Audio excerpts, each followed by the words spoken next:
सतगुर की।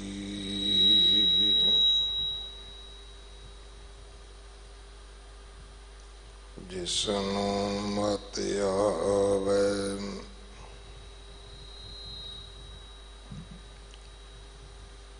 सो सतगुर माहे समाना।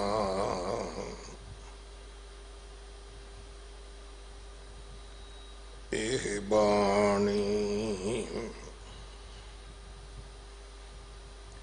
जो जियों जाने तिस अंतर रवै हर नामा। बाणी गुरु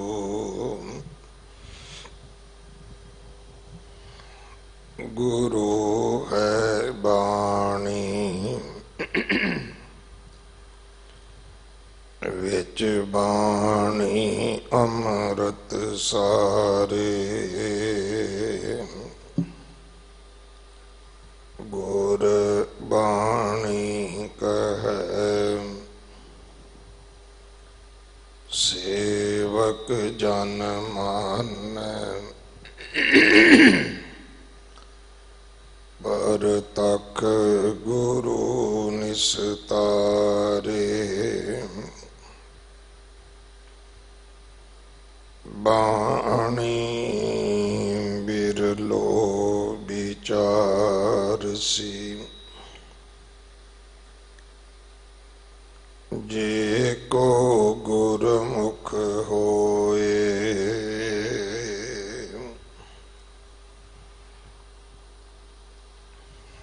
एह बाणी महापुरख की निज कर वासा होए।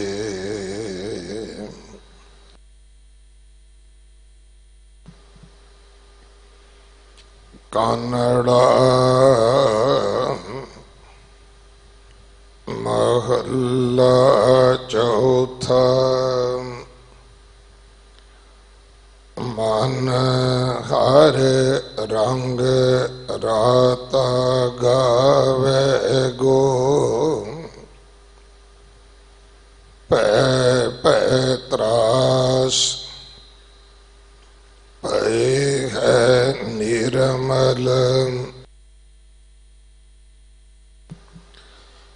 गुरमत लाग लगावे गो। मन हर रंग राता गावे गो। पै पै त्रास पै है निर्मल। गुरमत लाग लगावे गो। रहाओ हर रंग राता सद बैरागी। हर निकट तिना कर आवे गो। तिनकी पंक मिले तां जीवा। कर कृपा आप दिवावे गो। दुबदा लोभ लगे हैं प्राणी। मन को रंग न आवे गो। फिर उलटे ओ जन्म होवे गुर बचनी। गुर पुरख मिले रंग लावे गो। इंद्री दसे दसे फुन तावत त्रै गुणिया खिन ना टिकावै गो। सतगुर परच वस गत आवे। मोख मुकत सो पावै गो। ओंकार एको रव रहया। सब एक समाहे समावै गो। एको रूप एको बहुरंगी। सब एकत बचन चलावै गो।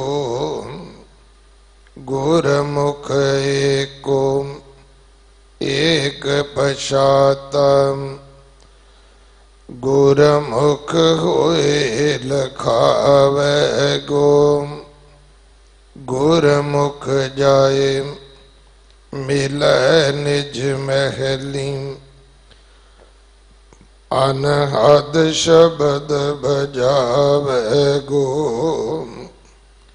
जी जंत सब श्रेष्ठ उपाई। गुरमुख शोभा पावै गो।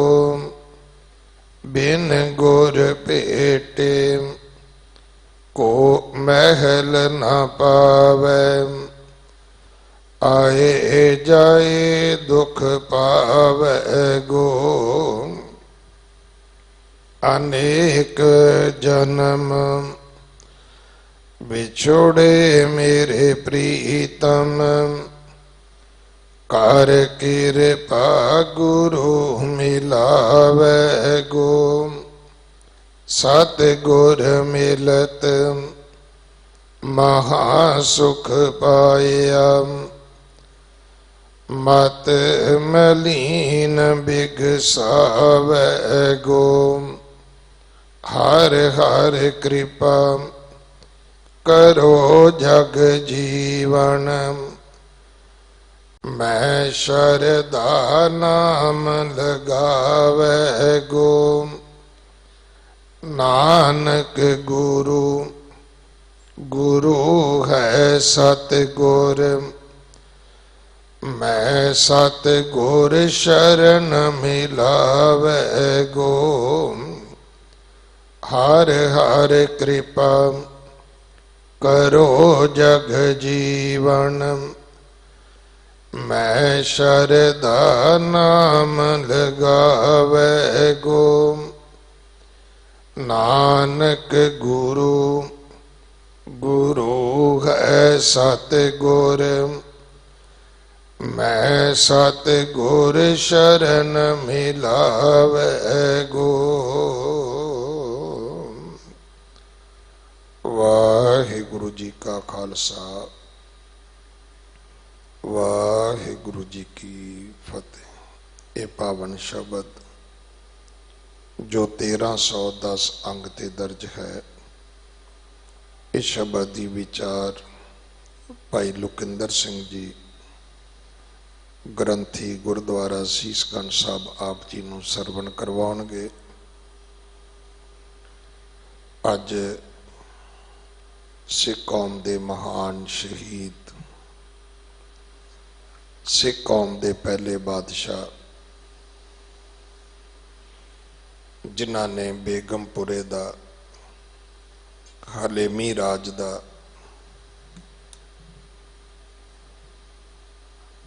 सब सुखी वुठे दा राज स्थापित किया सी। बाबा बंदा सिंह बहादुर अज उन्हां दा शहीदी दिहाड़ा है। विशेष करके जो उन्हां दा शहीदी अस्थान है दिल्ली विच महरौली इलाके का नाम है। कुतुब मीनार तो थोड़ा जिहा अगे बाबा जी का गुरुद्वारा है।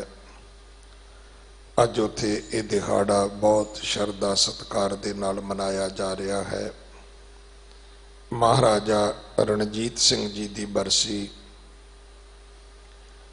28 तरीक नूं है, जो शामां दे दीवाना विच इसे अस्थान ते ही शरधा सत्कार नाल मनाई जावेगी। संगत दे बैठण वास्ते प्रबंध किया जा रहा है कि सोशल डिस्टेंस नूं बना के कुछ प्राणी दरबार दे अंदर बैठ सकन, कुछ बाहर बैठ जान, क्योंकि सानू गौरमेंट दियां जां मैडिकली जो एडवाइज ने उन्हां दा बहुत सख्ती नाल पालन करना चाहिए। ये नहीं कि असीं कोई गुलाम आ सरकार दे, इस करके कि गुरसिखां दी जिंदगी बहुत कीमती है भाई। सानू एक दूजे नूं बचाउणा चाहिए। साडे तो एक दूजे नूं दुख नहीं जाना चाहिए। आपां तां सरबत दा भला मंगदे आ। आपस दे विच इस गल नूं सख्ती नाल लागू करिए। मत्था टेकण लगिया बाहर जोड़े उतारन तो लैके जिहड़ा सिर भी टकना है वो भी रंबाल दुपट्टा भैनों घरों लैके आओ, साफ सुथरा कपड़ा लैके आओ, पर्स बैग ना लैके आओ। ये टशन है, होर कुछ नहीं है। नहीं तो सवेरे सवेरे गुरुद्वारे विच कोई पैसे का काम धंधा बहुता नहीं होंदा। जिन्ने क पैसे तुसी मत्था टेकने ने उन्ने क पैसे आप जी छोटे जे पर्स विच भी लैके आ सकते हो। आपां सारे यतन करिए। दुनिया कवे कि सिखां नूं वेखो भाई, इन्हां ने अपने गुरुद्वारियां दे विच किस तरह ये सारे सोहने प्रबंध कीते ने। असीं लोकां वास्ते रोल मॉडल बणीए, मिसाल बणीए। सो बार चबच्चा साहब तो भी जिन्हां ने जल छकना है उन्हां नूं भी बेनती है, चुला लवो, पिछे हो के छक लवो। सो यतन किया जाएगा कि कल तो संगत दरबार विच भी थोड़ी बैठ सके, बाहर भी बैठ सके। अज भी जे तुसी बाहर बैठे हो बैठ सकते हो, पर इस गल का ध्यान रखो कि जे थोड़े जे संगत दे प्राणी ज़्यादा होण फिर आपां नूं उठ जाना चाहिए ताकि दूसरे नूं बैठण का मौका मिल सके। ये भी एक बड़ी वड्डी जिम्मेवारी निभाउणी है। सो लंगरां दी सेवा विच बेनती है कि आटा ना भेजो, दालां, घ्यो, मसाले, चावल ये सेवा भेजो। लंगर उस तरह भाई चल रहे ने। लंगर ऑन व्हील दे नां ते थां थां ते लंगर पहुँचाए जा रहे ने। सो जिन्हां ने सेवा की है सच्चे पातशाह उन्हां दीयां किरत कमाइयां विच बरकतां पाउण, कारोबारां विच वाधे बख्शण, परिवार संसार दी रखिया सतगुरु आप करन। हरगोबिंद इनकलेव जिथे इंस्टीट्यूट सी उथे ये बैड लाउण दा प्रबंध हो चुके है। सो जेडे मैडिकल दे विच सेवा करना चाहते होण वो बैड आदक ये सेवावां उत्थे दे सकते ने। क्योंकि मैं रात भी दसिया सी ना लैके कि बड़े सारे परिवार ऐसे ने जिन्हां ने मैनू पुछया सी कि कित्थे बैड ला रहे हो जे असी सेवा करनी होवे। मैं इस गल नूं चंगी तरह आप कहना कि ये भी वेखो कैसी है कि जिन्हें मैडिकल सेवा करनी है वो लंगर दी नहीं करदा। जिहड़े लंगरां दी करदे ने वो एजुकेशन दी नहीं करदे। जिहड़े एजुकेशन दी करदे ने वो बिल्डिंग दी नहीं करदे। ते जिहड़े कार सेवा वाले महापुरखां नाल करदे ने वो बाकी किते भी नहीं करते। वो तो कहते असीं इट्टां दे देंगे, सरिया दे देंगे, सीमेंट दे देंगे, होर कुछ नहीं।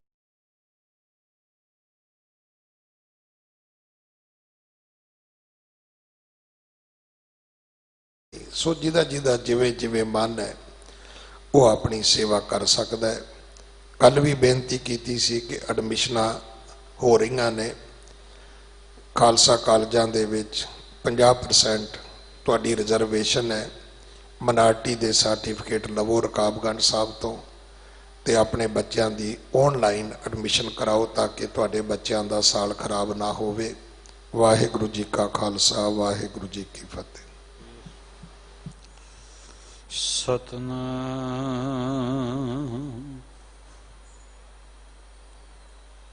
ਵਾਹਿਗੁਰੂ ਸਾਹਿਬ ਜੀ।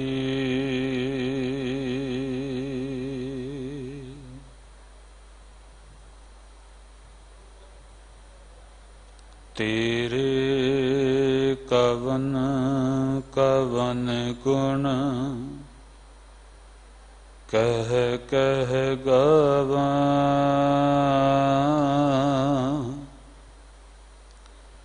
ਤੂੰ ਸਾਹਿਬ ਗੁਣੀ ਨਿਧਾਨਾ,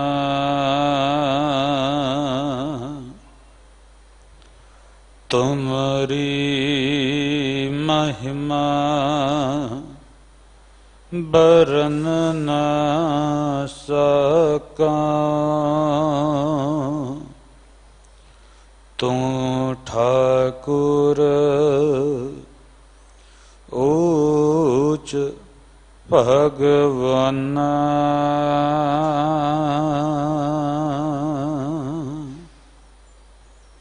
ਕਬੀਰ ਐਸੀ ਹੋਏ ਪਰੀ, ਮਨ ਕੋ ਭਾਵਤ ਕੀਨਾ,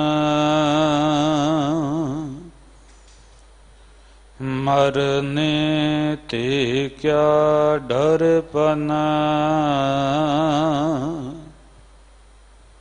ਜਬ ਹਾਥ ਸਿੰਧੌਰਾ ਲੀਨਾ,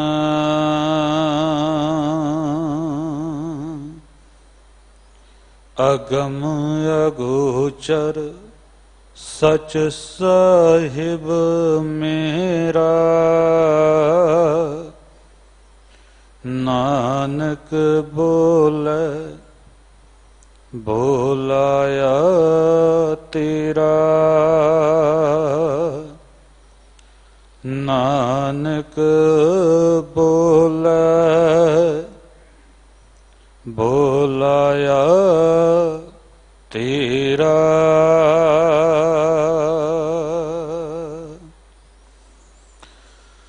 ਜੁਗੋ ਜੁਗ ਅਟਲ ਚਵਰ ਤਖਤ ਛਤਰ ਦੇ ਮਾਲਕ, ਕਿਰਪਾ ਨਿਧਾਨ ਭਗਤ ਵਸ਼ਲ ਸ਼ਹਿਨਸ਼ਾਹੇ ਆਲਮ ਵਾਲੀਏ ਦੋ ਜਹਾਂ, ਪੀਰਾਂ ਦੇ ਪੀਰ ਗੁਰੂਆਂ ਦੇ ਗੁਰੂ ਸ਼ਬਦ ਸਤਿਗੁਰੂ, ਧੰਨ ਧੰਨ ਸਾਹਿਬ ਸ੍ਰੀ ਗੁਰੂ ਗ੍ਰੰਥ ਸਾਹਿਬ ਪਿਤਾ ਦੀ ਪਾਵਨ ਗੋਦ ਵਿੱਚ, ਬਾਲਾ ਪ੍ਰੀਤਮ ਅਸ਼ਟਮ ਬਲਵੀਰਾ ਸ੍ਰੀ ਹਰਿ ਕ੍ਰਿਸ਼ਨ ਧਿਆਈ ਹੈ, ਜਿਸ ਡਿਠੇ ਸਭ ਦੁਖ ਜਾਏ, ਐਸੇ ਦੀਨ ਦਿਆਲ ਸਤਿਗੁਰੂ ਧੰਨ ਧੰਨ ਸ੍ਰੀ ਗੁਰੂ ਹਰਿ ਕ੍ਰਿਸ਼ਨ ਸਾਹਿਬ ਜੀ ਦੇ ਪਾਵਨ ਪਵਿੱਤਰ ਚਰਨ ਛੋਹ ਪ੍ਰਾਪਤ ਬਖਸ਼ਿਸ਼ਾਂ ਭਰੇ ਅਸਥਾਨ ਗੁਰਦੁਆਰਾ ਬੰਗਲਾ ਸਾਹਿਬ ਵਿਖੇ ਸਤਿਗੁਰਾਂ ਦੇ ਚਰਨਾਂ ਦੇ ਨਾਲ ਜੁੜ ਰਹੇ ਗੁਰੂ ਪਿਆਰ ਵਾਲੇ ਸਤਸੰਗੀ ਜਨੋ, ਸਤਿਗੁਰਾਂ ਦੀ ਅਪਾਰ ਰਹਿਮਤ ਬਖਸ਼ਿਸ਼ ਹੈ। ਅੰਮ੍ਰਿਤ ਵੇਲੇ ਗੁਰੂ ਦਰਬਾਰ ਦੇ ਵਿੱਚ ਜੁੜ ਬੈਠ ਕੇ ਜਾਂ ਚੜ੍ਹਦੀ ਕਲਾ ਟਾਈਮ ਟੀਵੀ ਰਾਹੀਂ ਜਾਂ ਫੇਸਬੁੱਕ ਰਾਹੀਂ ਮੀਡੀਆ ਰਾਹੀਂ ਕਿਸੇ ਵੀ ਮਾਧਿਅਮ ਤੋਂ ਗੁਰੂ ਦੇ ਚਰਨਾਂ ਦੇ ਨਾਲ ਸਾਂਝ ਪਾ ਰਹੇ ਗੁਰੂ ਪਿਆਰ ਵਾਲਿਓ, ਸਤਿਗੁਰਾਂ ਦੀ ਬਖਸ਼ਿਸ਼ ਹੋਈ ਹੈ। ਗੁਰੂ ਦੇ ਕਰ ਕਮਲਾਂ ਦੇ ਨਾਲ ਸਾਂਝ ਪਾਉਣ ਦਾ ਇਹ ਸਮਾਂ ਪ੍ਰਾਪਤ ਹੋਇਆ ਹੈ। ਗੁਰੂ ਬਖਸ਼ਿਸ਼ ਨਾਲ ਅੱਜ ਆਪਾਂ ਜਿੱਥੇ ਸਤਿਗੁਰ ਦੀ ਪਾਵਨ ਲੜੀਵਾਰ ਬਾਣੀ ਦੀ ਅੱਜ ਦੇ ਪਾਵਨ ਸ਼ਬਦ ਨਾਲ ਜੁੜਨਾ ਹੈ, ਉੱਥੇ ਹੀ ਸਿੱਖ ਕੌਮ ਦੇ ਮਹਾਨ ਸ਼ਹੀਦ ਜਰਨੈਲ ਯੋਧੇ ਪਹਿਲੇ ਬਾਦਸ਼ਾਹ ਜਿਨ੍ਹਾਂ ਨੇ ਕਰੀਬਨ 6 ਕੁ ਸਾਲ ਦੇ ਸਮੇਂ ਦੇ ਵਿੱਚ ਏਸ਼ੀਆ ਦੀ ਸਭ ਤੋਂ ਵੱਡੀ ਹਕੂਮਤ ਦਾ ਖਾਤਮਾ ਕਰ ਦਿੱਤਾ, ਗੁਰੂ ਕੇ ਨਿਸ਼ਾਨ ਝੁਲਾਏ ਤੇ ਖਾਲਸਾ ਰਾਜ ਸਥਾਪਿਤ ਕੀਤਾ। ਉਹ ਰਾਜ ਜਿਸ ਨੂੰ ਸਤਿਗੁਰ ਦੀ ਬਾਣੀ ਆਖਦੀ ਹੈ, ਸਭ ਸੁਖਾਲੀ ਉਠਿਆ ਇਹ ਹੋਆ ਹਲੇਮੀ ਰਾਜ ਜੀਓ। ਜਿਸ ਨੂੰ ਗੁਰੂ ਕੀ ਬਾਣੀ ਆਖਦੀ ਹੈ, ਬੇਗਮਪੁਰਾ ਸ਼ਹਿਰ ਕੋ ਨਾਉ, ਦੁਖ ਅੰਦੋਹ ਨਹੀਂ ਤੇਹ ਠਾਉ, ਨਾ ਤਸਵੀਸ ਖਿਰਾਜ ਨਾ ਮਾਲ, ਖੌਫ ਨਾ ਖਤਾ ਨਾ ਤਰਸ ਜਵਾਲ। ਉਹ ਇਹੋ ਜਿਹਾ ਸਮਾਂ, ਇਹੋ ਜਿਹਾ ਰਾਜ ਕੁਝ ਕੁ ਸਮੇਂ ਦੇ ਵਿੱਚ ਬੰਦ ਦਿੱਤਾ। ਇਹੋ ਜਿਹੇ ਯੋਧੇ ਦੀ ਪਾਵਨ ਸ਼ਹਾਦਤ ਦੇ ਨਾਲ ਵੀ ਆਪਾਂ ਜੁੜਨਾ। ਸੋ ਆਓ ਗੁਰਮਤਿ ਵਿਚਾਰ ਦੀ ਸਾਂਝ ਪਾਉਣ ਤੋਂ ਪਹਿਲਾਂ ਕਲਗੀਧਰ ਸਤਿਗੁਰੂ ਸਰਬੰਸ ਦਾਨੀ ਬਾਦਸ਼ਾਹ ਦਰਵੇਸ਼ ਧੰਨ ਗੁਰੂ ਗੋਬਿੰਦ ਸਿੰਘ ਮਹਾਰਾਜ ਜੀ ਦੀ ਬਖਸ਼ੀ ਹੋਈ ਪਾਵਨ ਗੁਰਫਤਿਹ ਦੇ ਨਾਲ ਸਾਂਝ ਪਾਓ। ਗੱਜ ਕੇ ਆਖੋ ਵਾਹਿਗੁਰੂ ਜੀ ਕਾ ਖਾਲਸਾ, ਵਾਹਿਗੁਰੂ ਜੀ ਕੀ ਫਤਿਹ। ਗੁਰੂ ਪਿਆਰ ਵਾਲਿਓ, ਸਤਿਗੁਰਾਂ ਦੀ ਪਾਵਨ ਬਾਣੀ ਦੇ ਅੰਦਰ ਸੋਢੀ ਸੁਲਤਾਨ ਧੰਨ ਧੰਨ ਰਾਮਦਾਸ ਗੁਰ ਜਿਨ ਸਿਰਿਆ ਤਿਨੈ ਸਵਾਰਿਆ, ਪੂਰੀ ਹੋਈ ਕਰਾਮਾਤ ਆਪ ਸਿਰਜਣਹਾਰੈ ਧਾਰਿਆ। ਐਸੇ ਦੀਨ ਦਿਆਲ ਸਤਿਗੁਰੂ ਗੁਰੂ ਰਾਮਦਾਸ ਪਿਤਾ ਜੀ ਦੇ ਮੁਖੋਂ ਉਚਾਰਨ ਪਾਵਨ ਅੰਮ੍ਰਿਤਮਈ ਸ਼ਬਦਾਂ ਦੀ ਵਿਚਾਰ ਰੋਜ਼ਾਨਾ ਸਰਵਣ ਕਰ ਰਹੇ ਹੋ। ਅੱਜ ਵੀ ਦਾਤਾਰ ਪਿਤਾ ਗੁਰੂ ਰਾਮਦਾਸ ਪਿਤਾ ਜੀ ਬਖਸ਼ਿਸ਼ਾਂ ਵਰਤਾ ਰਹੇ ਹਨ।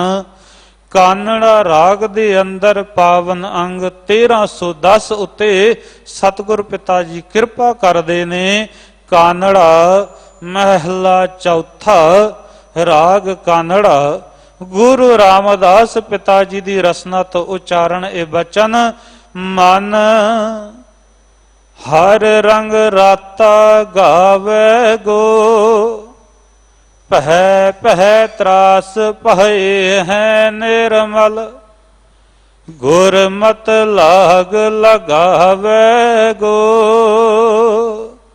ਰਹਾਉ ਗੁਰੂ ਰਾਮਦਾਸ ਪਿਤਾ ਜੀ ਮਨ ਨੂੰ ਇੱਕ ਗੱਲ ਅੱਜ ਸਮਝਾਉਣ ਦਾ ਯਤਨ ਪਏ ਕਰਦੇ ਨੇ। ਕਹਿੰਦੇ ਜਿਹੜਾ ਵੀ ਮਨੁੱਖ ਮਨ ਨੂੰ ਪਰਮਾਤਮਾ ਦੇ ਨਾਲ ਜੋੜਨਾ ਚਾਹੁੰਦਾ ਹੈ, ਉਸ ਮਨੁੱਖ ਨੂੰ ਇੱਕ ਕਰਮ ਕਰਨਾ ਹੋਵੇਗਾ। ਉਹ ਕਰਮ ਹੈ ਕਿ ਗੁਰੂ ਦੀ ਮੱਤ ਦੀ ਪਾਣ ਆਪਣੇ ਮਨ ਨੂੰ ਚੜਾਉਣੀ ਪਏਗੀ।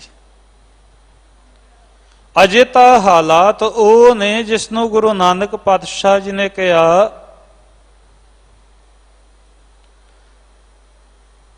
ਕਿ ਇਹ ਜਿਹੜਾ ਸਰੀਰ ਹੈ,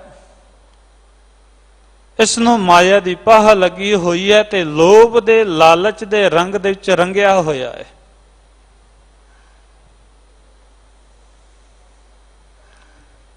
ਪਰ ਗੁਰੂ ਰਾਮਦਾਸ ਪਿਤਾ ਜੀ ਕਹਿੰਦੇ, ਪਿਆਰਿਆ, ਜੇ ਮਾਲਕ ਦੇ ਨਾਮ ਦੇ ਨਾਲ ਜੁੜਨਾ ਹੈ ਤੇ ਮਾਇਆ ਦੀ ਪਾਹ ਨੂੰ ਲਾ ਕੇ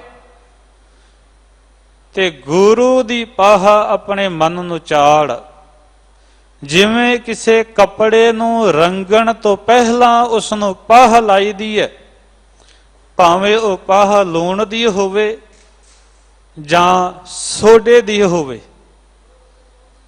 ਪਹਿਲਾਂ ਉਸ ਲੂਣ ਦੇ ਪਾਣੀ ਦੇ ਵਿੱਚ ਜਾਂ ਸੋਡੇ ਦੇ ਪਾਣੀ ਦੇ ਵਿੱਚ ਕੱਪੜੇ ਨੂੰ ਉਬਾਲਿਆ ਜਾਂਦਾ ਹੈ, ਫਿਰ ਉਸ ਨੂੰ ਰੰਗਿਆ ਜਾਂਦਾ ਹੈ। ਸਤਿਗੁਰ ਕਹਿੰਦੇ ਮਨ ਨੂੰ ਵੀ ਜੇ ਨਾਮ ਦੇ ਵਿੱਚ ਰੰਗਣਾ ਹੈ ਤੇ ਗੁਰੂ ਦੀ ਮਤ ਦੀ ਪਾਹ ਲਗਾ, ਗੁਰੂ ਦੀ ਮਤ ਦੇ ਵਿੱਚ, ਗੁਰੂ ਦੀ ਵਿਚਾਰ ਦੇ ਵਿੱਚ ਆਪਣੇ ਮਨ ਨੂੰ ਉਬਾਲ, ਗਰਮ ਕਰ, ਤਾਂ ਫਿਰ ਇਸ ਮਨ ਨੂੰ ਮਾਲਕ ਦੇ ਨਾਮ ਦਾ ਰੰਗ ਚੜੇਗਾ। ਤੇ ਜਦੋਂ ਰੰਗ ਚੜੇਗਾ ਤੇ ਇਹ ਮਾਲਕ ਦੇ ਨਾਮ ਦੇ ਵਿੱਚ ਰਤਿਆ ਹੋਇਆ ਮਾਲਕ ਦੇ ਸਿਫਤ ਸਲਾਹ ਦੇ ਗੀਤ ਗਾਵੇਗਾ। ਮਨ ਹਰ ਰੰਗ ਰਾਤਾ ਫਿਰ ਰਾਮ ਨਾਮ ਦੇ ਚ ਰਤਿਆ ਹੋਇਆ ਗਾਵੇ ਗੋ, ਮਾਲਕ ਦੇ ਗੁਣ ਗਾਉਂਦਾ ਰਹੇਗਾ। ਤੇ ਇਹ ਸੱਚ ਹੈ। ਜਿਨ੍ਹਾਂ ਨੂੰ ਗੁਰੂ ਦੀ ਮਤ ਆ ਗਈ ਉਹਨਾਂ ਦੀ ਅਵਸਥਾ ਹੀ ਇਹ ਬਣ ਜਾਂਦੀ ਹੈ ਕਿ ਸਤਿਗੁਰ ਕੀ ਜਿਸ ਨੂੰ ਮਤ ਆਵੇ ਸੋ ਸਤਿਗੁਰ ਮਾਹੇ ਸਮਾਨਾ। ਇਹ ਬਾਣੀ ਜੋ ਜੀਉ ਜਾਣੈ ਤਿਸ ਅੰਤਰ ਰਵੈ ਹਰ ਨਾਮ। ਜਿਨ੍ਹਾਂ ਨੂੰ ਗੁਰੂ ਦੀ ਮਤ ਆ ਜਾਏ, ਗੁਰੂ ਦੀ ਵਿਚਾਰ ਆ ਜਾਏ, ਉਹ ਗੁਰੂ ਵਿੱਚ ਸਮਾ ਜਾਂਦਾ ਹੈ। ਜਿਹੜਾ ਮਨ ਕਰਕੇ, ਜਿੰਦ ਕਰਕੇ ਅੰਦਰੋਂ ਗੁਰੂ ਦੇ ਨਾਲ ਜੁੜ ਜਾਏ, ਉਸ ਦੇ ਅੰਦਰ ਨਾਮ ਤੁਰ ਪੈਂਦਾ ਹੈ। ਅੱਜ ਜਿਸ ਮਹਾਨ ਸਿੱਖ ਕੌਮ ਦੇ ਪਹਿਲੇ ਬਾਦਸ਼ਾਹ ਦਾ ਸ਼ਹੀਦੀ ਦਿਹਾੜਾ ਹੈ, ਉਹਨਾਂ ਦੇ ਜੀਵਨ ਨੂੰ ਕਿਤੇ ਤੱਕ ਕੇ ਵੇਖੋ। ਜਦੋਂ ਤੱਕ ਗੁਰੂ ਪੂਰਨ ਤੌਰ ਤੇ ਨਹੀਂ ਮਿਲਿਆ, ਉਦੋਂ ਤੱਕ ਜੀਵਨ ਵਿੱਚ ਭਟਕਣ ਆ ਰਹੀ। 1670 ਦੇ ਅੰਦਰ ਰਾਜਪੂਤ ਘਰਾਣੇ ਦੇ ਵਿੱਚ ਜੰਮੂ ਰਿਆਸਤ ਵਿੱਚ ਪੁੰਛ ਇਲਾਕੇ ਦੇ ਵਿੱਚ ਜੰਮੇ ਰਾਮਦੇਵ ਜੀ ਦੇ ਘਰ ਬੜੇ ਪਿਆਰ ਨਾਲ ਮਾਤਾ ਤੇ ਪਿਤਾ ਨੇ ਨਾਮ ਰੱਖਿਆ ਲਕਸ਼ਮਣ ਦਾਸ। ਪਿਤਾ ਦਾ ਖੇਤੀਬਾੜੀ ਦਾ ਕੰਮ ਸੀ, ਉਸ ਕੰਮ ਦੇ ਵਿੱਚ ਵੀ ਲੱਗੇ। ਜਿਉਂ ਵੱਡੇ ਹੋਏ ਨਾਲ ਨਾਲ ਸ਼ਿਕਾਰ ਖੇਡਣ ਦਾ ਸ਼ੌਕ, ਘੋੜ ਸਵਾਰੀ ਕਰਨ ਦਾ ਸ਼ੌਕ ਅੰਦਰ। ਬਚਪਨ ਦੀਆਂ ਬਹੁਤੀਆਂ ਘਟਨਾਵਾਂ ਤੇ ਨਜ਼ਰ ਨਹੀਂ ਆਉਂਦੀਆਂ ਇਤਿਹਾਸ ਦੇ ਅੰਦਰ, ਪਰ ਇੱਕ ਘਟਨਾ ਨੂੰ ਇਤਿਹਾਸ ਨੇ ਸੰਭਾਲਿਆ ਹੈ। ਉਹ ਕਰੀਬਨ 14 ਕੁ ਸਾਲ ਦੀ ਉਮਰ ਦੇ ਜਦੋਂ ਹੋਏ ਨੇ। ਜਦੋਂ ਸ਼ਿਕਾਰ ਖੇਡਣ ਗਏ ਤੇ ਸ਼ਿਕਾਰ ਕੀਤਾ ਇੱਕ ਹਿਰਨੇ ਦਾ, ਤੇ ਹਿਰਨੇ ਦਾ ਜਦੋਂ ਸ਼ਿਕਾਰ ਕੀਤਾ, ਤੀਰ ਚਲਾਇਆ, ਤੀਰ ਹਿਰਨੀ ਦੇ ਪੇਟ ਵਿੱਚ ਲੱਗਿਆ। ਉਹ ਗਰਭ ਤੋਂ ਸੀ ਤੇ ਉਸ ਦੇ ਗਰਭ ਦੇ ਵਿੱਚੋਂ ਫਿਰ ਬੱਚੇ, ਉਸ ਦੇ ਮਾਸੂਮ ਜਿਹੜੇ ਅਜੇ ਜਿਨ੍ਹਾਂ ਨੇ ਜਨਮ ਵੀ ਨਹੀਂ ਲਿਆ, ਉਹ ਬੱਚੇ ਜਦੋਂ ਬਾਹਰ ਨਿਕਲ ਕੇ ਤੜਪ ਤੜਪ ਕੇ ਮਰਦੇ ਨੇ। ਹਿਰਨੀ ਤੜਪ ਤੜਪ ਕੇ ਆਪਣੀ ਜਾਨ ਦਿੰਦੀ ਹੈ। ਉਸੇ ਥਾਂ ਤੇ ਆਪਣੀ ਤੀਰਾਂ ਨੂੰ ਤੋੜ ਦਿੰਦੇ ਨੇ, ਕਮਾਨ ਨੂੰ ਸੁੱਟ ਦਿੰਦੇ ਨੇ। ਘਰ ਆਏ, ਮਾਂ ਨੇ ਪੁੱਛਿਆ ਵੀ ਅੱਜ ਸ਼ਿਕਾਰ ਕੁਝ ਲਿਆਉਂਦਾ ਨਹੀਂ? ਕਹਿੰਦੇ ਮਾਂ ਸ਼ਿਕਾਰ ਤਾਂ ਕੀਤਾ ਪਰ ਲੈ ਕੇ ਨਹੀਂ ਆਇਆ, ਅੱਜ ਮੇਰੇ ਨਾਲ ਇਹ ਕੁਝ ਘਟਨਾ ਵਾਪਰ ਗਈ ਹੈ। ਮਨ ਦੇ ਚ ਵਿਰਾਗ ਸੀ। ਮਾਂ ਨੇ, ਪਿਤਾ ਨੇ ਸਮਝਾਉਣ ਦਾ ਯਤਨ ਕੀਤਾ, ਕੋਸ਼ਿਸ਼ ਕੀਤੀ ਵੀ ਇਸ ਵਿਰਾਗ ਪੁਣੇ ਤੋਂ ਬਾਹਰ ਆ ਜਾਣ। ਸਮਝਾਉਣ ਦਾ ਯਤਨ ਕੀਤਾ, ਬੇਟਾ ਸ਼ਿਕਾਰ ਕਰਨ ਗਏ ਸੀ, ਸ਼ਿਕਾਰ ਕਰਨਾ ਸੀ ਤੇ ਇਹ ਤਾਂ ਕਿਸੇ ਨਾ ਕਿਸੇ ਦੀ ਤਾਂ ਮੌਤ ਹੋਣੀ ਸੀ, ਕੋਈ ਗੱਲ ਨਹੀਂ। ਪਰ ਜੋ ਅੰਦਰ ਨੂੰ ਸੱਟ ਵੱਜੀ ਸੀ, ਉਸ ਦਾ ਉਪਚਾਰ ਨਹੀਂ ਸੀ ਹੋ ਸਕਿਆ। ਕੁਝ ਕੁ ਸਮਾਂ ਬੀਤਿਆ, ਉਸ ਇਲਾਕੇ ਦੇ ਵਿੱਚ ਵੈਰਾਗੀ ਸਾਧੂਆਂ ਦਾ ਟੋਲਾ ਆਇਆ, ਜਿਨ੍ਹਾਂ ਦੇ ਆਗੂ ਜਾਨਕੀ ਪ੍ਰਸਾਦ ਸਨ। ਉਹ ਆਪਣੇ ਜਦੋਂ ਉਹਨਾਂ ਦੇ ਨਾਲ ਮਾਤਾ ਪਿਤਾ ਦੀ ਸਾਂਝ ਬਣੀ ਤੇ ਮਾਤਾ ਪਿਤਾ ਨੇ ਆਪਣੇ ਪੁੱਤਰ ਬਾਬਤ ਦੱਸਿਆ ਵੀ ਇਹ ਕੁਝ ਹੋਇਆ ਏ, ਤੇ ਉਹ ਕਹਿੰਦੇ ਕੋਈ ਗੱਲ ਨਹੀਂ, ਇਸ ਨੂੰ ਸਾਡੇ ਨਾਲ ਭੇਜ ਦਿਓ। ਜਾਨਕੀ ਪ੍ਰਸਾਦ, ਜਾਨਕੀ ਦਾਸ, ਕੁਝ ਇਤਿਹਾਸਕਾਰ ਕਹਿੰਦੇ ਉਹ ਲਕਸ਼ਮਣ ਦਾਸ ਨੂੰ ਆਪਣੇ ਨਾਲ ਲੈ ਗਏ। ਕਰੀਬਨ 1 ਸਾਲ ਜਾਨਕੀ ਦਾਸ ਦੇ ਕੋਲ ਲਕਸ਼ਮਣ ਦਾਸ ਰਹੇ, ਤੇ ਇੰਨੇ ਕੁ ਸਮੇਂ ਦੇ ਵਿੱਚ ਜਾਨਕੀ ਦਾਸ ਨੇ ਲਕਸ਼ਮਣ ਦਾਸ ਦਾ ਨਾਮਕਰਨ ਕੀਤਾ ਤੇ ਨਾਮ ਰੱਖਿਆ ਲਕਸ਼ਮਣ ਦਾਸ ਤੋਂ ਮਾਧੋ ਦਾਸ ਬੈਰਾਗੀ। ਪਰ ਜੋ ਬੈਰਾਗ ਪੈਦਾ ਹੋਇਆ ਸੀ ਉਸ ਦੀ ਅਜੇ ਤਸੱਲੀ ਨਹੀਂ। ਜੋ ਬੈਰਾਗ ਹੋਇਆ ਸੀ ਵੀ ਸੰਸਾਰ ਤੋਂ ਉਪਰਾਮ ਹੋਣ ਦਾ, ਉਹ ਦਾਤ ਜਾਨਕੀ ਪ੍ਰਸਾਦ ਤੋਂ ਪ੍ਰਾਪਤ ਨਹੀਂ ਹੋ ਸਕੀ। ਕੁਝ ਸਮਾਂ ਹੀ ਗੁਜ਼ਰਿਆ ਸੀ, ਉਹਨਾਂ ਦੇ ਕੋਲ ਸਮਰੱਥ ਰਾਮਦਾਸ ਆਏ। ਜਾਨਕੀ ਦਾਸ ਦੀ ਤੇ ਸਮਰੱਥ ਰਾਮਦਾਸ, ਜਿਨ੍ਹਾਂ ਨੂੰ ਇਤਿਹਾਸ ਨੇ ਰਾਮ ਜੀ ਦਾਸ ਕਰਕੇ ਵੀ ਕੁਝ ਥਾਵਾਂ ਤੇ ਲਿਖੇ, ਦੋਵਾਂ ਦੀ ਵਿਚਾਰ ਹੋਈ, ਆਤਮ ਗਿਆਨ ਦੀਆਂ ਕੁਝ ਗੱਲਾਂ ਹੋਈਆਂ, ਤੇ ਇਹੋ ਜਿਹੇ ਸਵਾਲ ਸਮਰੱਥ ਰਾਮਦਾਸ ਨੇ ਰੱਖੇ ਜਾਨਕੀ ਦਾਸ ਦੇ ਸਾਹਮਣੇ, ਜਿਨ੍ਹਾਂ ਦਾ ਜਵਾਬ ਵੀ ਨਾ ਦੇ ਸਕਿਆ, ਨਿਰਉੱਤਰ ਹੋਏ। ਇਸ ਗੱਲ ਨੂੰ ਵੇਖ ਕੇ ਇੱਕ ਗੱਲ ਦੀ ਸਮਝ ਮਾਧੋ ਦਾਸ ਨੂੰ ਲੱਗੀ, ਜੋ ਕੁਝ ਸ਼ਾਇਦ ਮੈਨੂੰ ਜਾਨਕੀ ਦਾਸ ਤੋਂ ਨਹੀਂ ਮਿਲਿਆ, ਉਹ ਮੈਨੂੰ ਰਾਮਦਾਸ ਕੋਲੋਂ ਮਿਲ ਸਕਦਾ ਏ। ਤੇ ਉਹ ਆਪਣੇ ਪਹਿਲੇ ਗੁਰੂ ਨੂੰ ਹੱਥ ਜੋੜ ਕਹਿੰਦਾ ਵੀ ਮੈਂ ਜਿਸ ਕਾਰਨ ਤੁਹਾਡੇ ਕੋਲ ਆਇਆ, ਤੁਹਾਡੇ ਤੋਂ ਦਾਤ ਨਹੀਂ ਮਿਲ ਸਕੀ, ਮੈਂ ਸਮਰੱਥ ਰਾਮਦਾਸ ਨੂੰ ਆਪਣਾ ਗੁਰੂ ਬਣਾਉਣਾ ਚਾਹੁੰਦਾ। ਤੇ ਸਮਰੱਥ ਰਾਮਦਾਸ ਦੇ ਨਾਲ ਤੁਰ ਪਏ। ਕੁਝ ਕੁ ਸਮਾਂ ਉਹਨਾਂ ਦੇ ਨਾਲ ਵੀ ਗੁਜ਼ਾਰਿਆ, ਪਰ ਅਜੇ ਤ੍ਰਿਪਤੀ ਨਹੀਂ, ਅਜੇ ਸੱਚ ਪ੍ਰਾਪਤ ਨਹੀਂ ਹੋਇਆ। ਇੰਨੇ ਕੁ ਚਿਰ ਦੇ ਵਿੱਚ ਇੱਕ ਹੋਰ ਗੁਰੂ ਇਹਨਾਂ ਨੂੰ ਮਿਲਦਾ ਏ, ਜਿਹੜਾ ਨਾਥ ਹੈ, ਜੋਗੀਆਂ ਦਾ ਕਹਿ ਲਈਏ ਗੁਰੂ ਹੈ, ਜਿਸ ਦਾ ਨਾਂ ਇਤਿਹਾਸ ਵਿੱਚ ਔਗੜ ਨਾਥ ਆਇਆ ਏ। ਫਿਰ ਇਹ ਤੀਜਾ ਗੁਰੂ ਔਗੜ ਨਾਥ ਨੂੰ ਆਪਣਾ ਬਣਾਉਂਦੇ ਨੇ, ਜਿਹੜੇ ਰਿੱਧੀਆਂ ਸਿੱਧੀਆਂ ਦੇ ਮਾਲਕ ਨੇ, ਜਿਨ੍ਹਾਂ ਕੋਲ ਜਾਦੂ ਦੀਆਂ ਕੁਝ ਬੁੱਕਾਂ ਕਿਤਾਬਾਂ ਵੀ ਨੇ। ਕੁਝ ਸਮਾਂ ਨੰਦੇੜ ਦੀ ਧਰਤੀ ਤੇ ਪੰਚਵਟੀ ਦੇ ਕੋਲ ਉਸ ਦੇ ਨਾਲ ਗੁਜ਼ਾਰਦੇ ਨੇ। ਬਜ਼ੁਰਗ ਹੋਣ ਦੇ ਕਾਰਨ ਕੁਝ ਕੁ ਸਾਲ ਬਾਅਦ ਔਗੜ ਨਾਥ ਦੀ ਮੌਤ ਹੋ ਜਾਂਦੀ ਹੈ। ਉਸ ਦੀ ਕਿਤਾਬ, ਉਸ ਦੀਆਂ ਰਿੱਧੀਆਂ ਸਿੱਧੀਆਂ, ਉਸ ਦੇ ਡੇਰੇ ਦਾ ਮਾਲਕ ਮਾਧੋ ਦਾਸ ਬਣ ਬੈਠਦਾ ਹੈ। ਇੱਥੋਂ ਇਹਨਾਂ ਦੇ ਜੀਵਨ ਦੀ ਦੂਜੀ ਘਟਨਾ ਸ਼ੁਰੂ ਹੁੰਦੀ ਹੈ। ਪਹਿਲਾਂ ਵੈਰਾਗ ਸੀ, ਸੱਚ ਦੀ ਭਾਲ ਦੇ ਵਿੱਚ ਲੱਗੇ,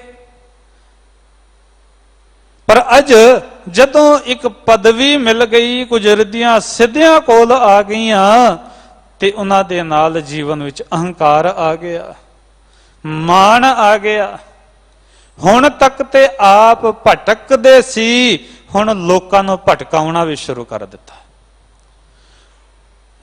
ਲੋਕ ਹੁਣ ਤੱਕ ਤੇ ਕੀ ਹੋਇਆ ਸੀ, ਇੱਕ ਹਿਰਨੀ ਨੂੰ ਮਾਰਿਆ ਸੀ,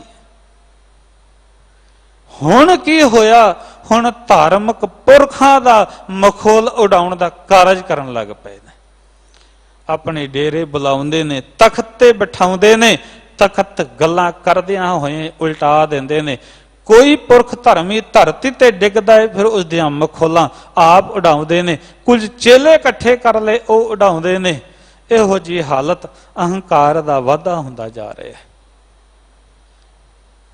ਕਰੀਬਨ 1684 ਤੋਂ ਲੈ ਕੇ 1708 ਤੱਕ 24 ਕੁ ਸਾਲ ਦਾ ਸਮਾਂ ਇਹ ਉਹ ਹੈ ਜਿਹੜਾ ਅਧੂਰੇ ਗੁਰੂਆਂ ਦੇ ਨਾਲ ਜੁੜੇ ਤੇ ਆਪ ਗੁਰ ਬਣ ਬੈਠੇ, ਆਪ ਨਾਥ ਬਣ ਬੈਠੇ, ਆਪਣੇ ਚੇਲੇ ਰੱਖ ਲਏ ਤੇ ਲੋਕਾਂ ਨੂੰ ਭਰਮਾਉਣ ਲੱਗ ਪਏ, ਭਟਕਾਉਣ ਲੱਗ ਪਏ।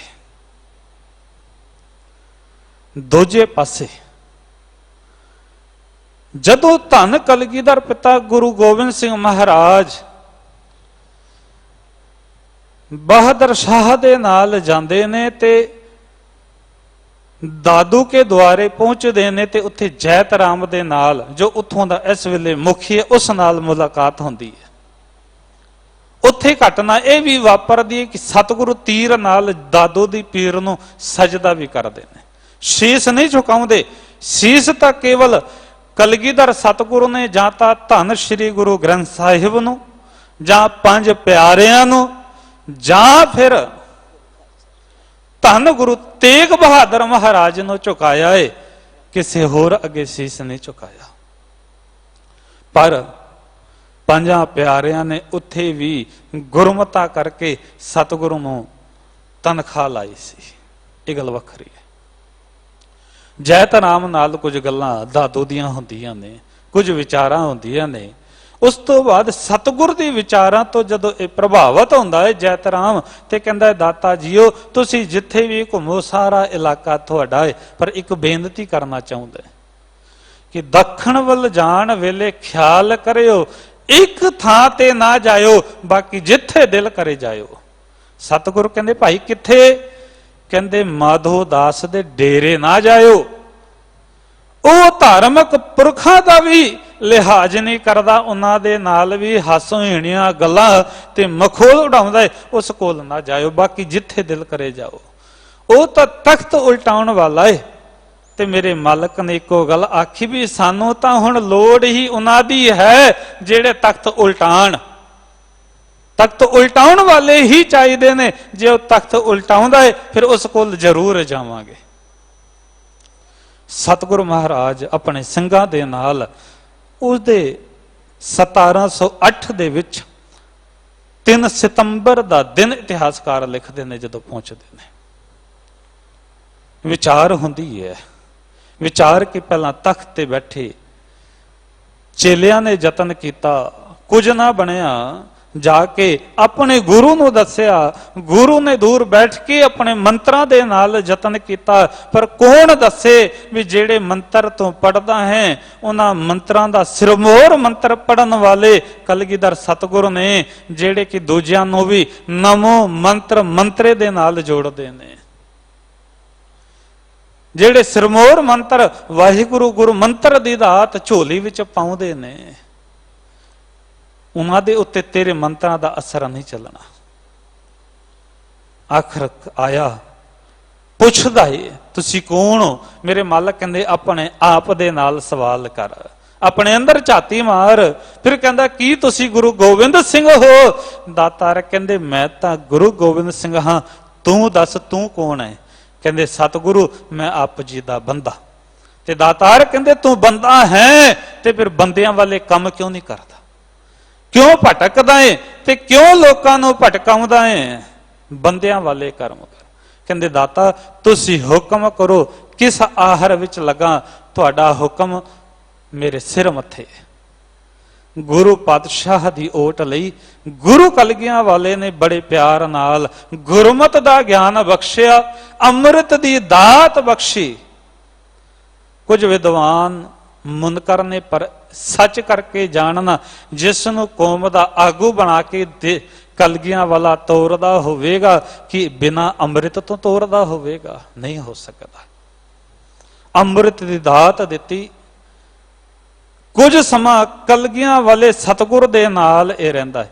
ਤੇ ਖਿਆਲ ਕਰਨਾ ਬੈਰਾਗੀ ਜਿੰਨੇ ਵੀ ਬੈਰਾਗੀ ਨੇ, ਕੇਵਲ ਇੱਕ ਬੈਰਾਗੀ ਇਹ ਜਿਹੜਾ ਕਿ ਗੁਰੂ ਦਾ ਬਣਿਆ, ਤੇ ਗੁਰੂ ਨੇ ਮਾਧੋ ਦਾਸ ਬੈਰਾਗੀ ਤੋਂ ਨਾਮ ਬਦਲ ਕੇ ਇੱਕ ਤੀਜਾ ਨਾਂ ਦਿੱਤਾ ਸੀ ਭਾਈ ਗੁਰਬਖਸ਼ ਸਿੰਘ।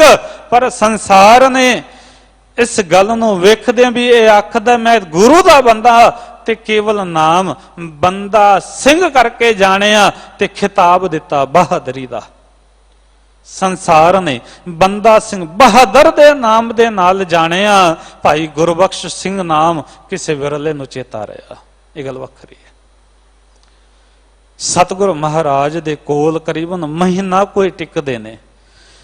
ਮਹੀਨੇ ਬਾਅਦ ਹੀ ਦਾਤਾਰ ਪਿਤਾ ਇਹਨਾਂ ਨੂੰ ਤੋਰ ਦਿੰਦੇ ਨੇ ਪੰਜਾਬ ਵੱਲ, ਇੱਕ ਨਿਸ਼ਾਨ ਦੇ ਕੇ, ਇੱਕ ਨਿਗਾਰਾ ਦੇ ਕੇ, 5 ਤੀਰ ਆਪਣੇ ਭੱਥੇ ਵਿੱਚੋਂ ਦੇ ਕੇ, ਤੇ 5 ਪਿਆਰੇ ਤੇ 25 ਸਿੰਘ ਤੋਰਦੇ ਨੇ।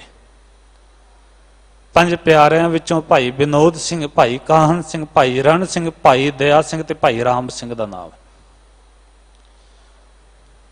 ਤੇ ਬਚਨ ਕਰਦੇ ਨੇ ਕਦੇ ਜੀਵਨ ਵਿੱਚ ਕੋਈ ਔਕੜ ਆਵੇ ਤੇ ਗੁਰੂ ਗ੍ਰੰਥ ਸਾਹਿਬ ਨੂੰ, ਗੁਰੂ ਪੰਥ ਨੂੰ ਹਾਜ਼ਰ ਨਾਜ਼ਰ ਜਾਣਦਿਆਂ ਅਰਦਾਸ ਕਰੇ, ਜਿੱਥੋਂ ਤੇਰੇ ਵੱਸ ਦੀ ਗੱਲ ਨਾ ਹੋਵੇ ਗੁਰੂ ਬੋੜੀ ਕਰੇਗਾ।